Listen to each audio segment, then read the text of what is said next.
Okay, so I have been rereading Anthony Bourdain's Confidential. It's just a great book.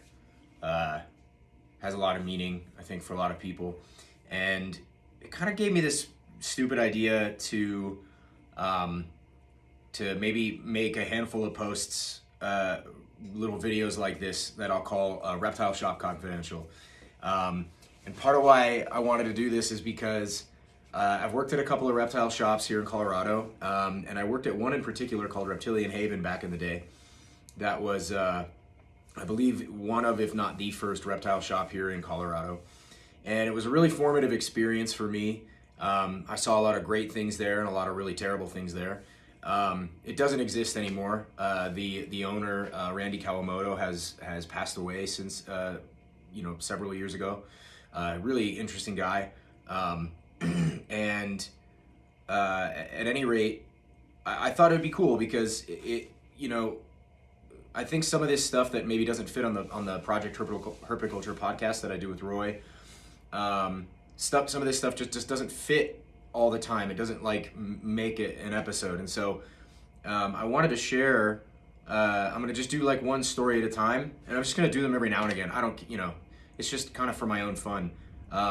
But really, so the first one that always comes to mind for me is we had in the shop, it was this big storefront, right? And it had these big bay windows, or not bay windows, just these big storefront windows.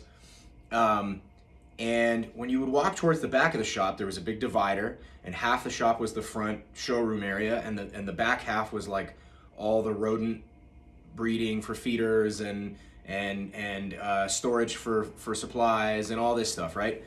And then there's this little wall that separates those two halves. There's a doorway that goes into the back, and then if you're walking into the back, just to the right of it is like a little false door, like it's a piece of the wall that just looks like it's just the wall, but you can open that, and behind that is a door, and then through that door is like the water heater and whatnot, right? It's this tiny little room.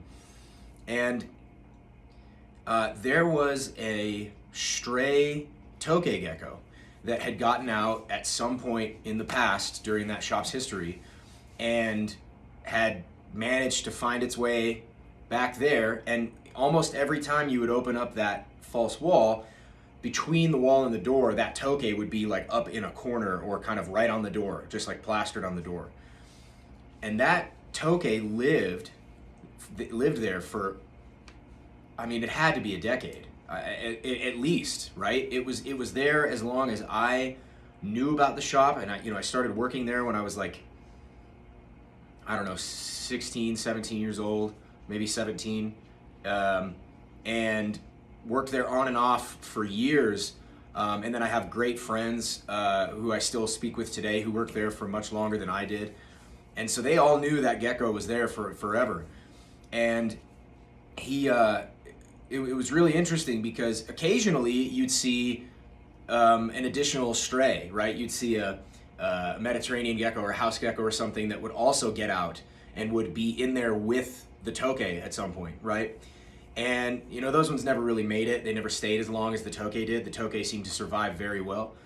And it was really interesting because it was never a secret the thing was eating, right? So whether it was the stray crickets or roaches or spiders, everything that would be in that shop, I'm sure it was snacking on all the time. And I always remember wondering, like, where did this thing get water? Like, where did he get water? I don't know if he made it through the wall and came down into the big sink in the back after everyone left and he would lap up water that was left over. No idea. But he managed to survive for so long.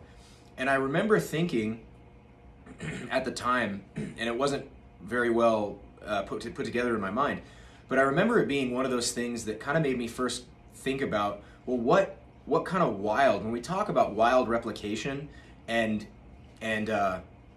copying the wild environment, like which wild are we talking about? Because there is no this is not wild and this is wild, right? It's really like a gradient in some ways, I think. And because I've made posts about this before, but like, is the wild environment somewhere out in the untouched wilderness, absent human beings, is that gecko that was obviously not native, but it was living unrestrained inside this shop. Is that not a wild gecko? I mean, he lived long enough to clearly have like he was always in good shape, you know? It's just one of those things that always made me kind of wonder, like, what wild are we really talking about when we talk about wild replication, and why is one more valuable than the other? I don't really think one is more valuable than the other in a raw sense. You know, obviously I think we should take care of wild places and stuff, but you know, it's just interesting. So I don't know, I thought that was a cool story, and it was one that always made me kind of happy to think about. I don't know whatever happened to him. I'm sure he's long dead now because the place is gone and been remodeled, but I think about that gecko a lot. Anyway, I'd love to know if you guys have any thoughts about this in the comments or whatever. You can DM me too. Anyway, thanks for listening. Peace out.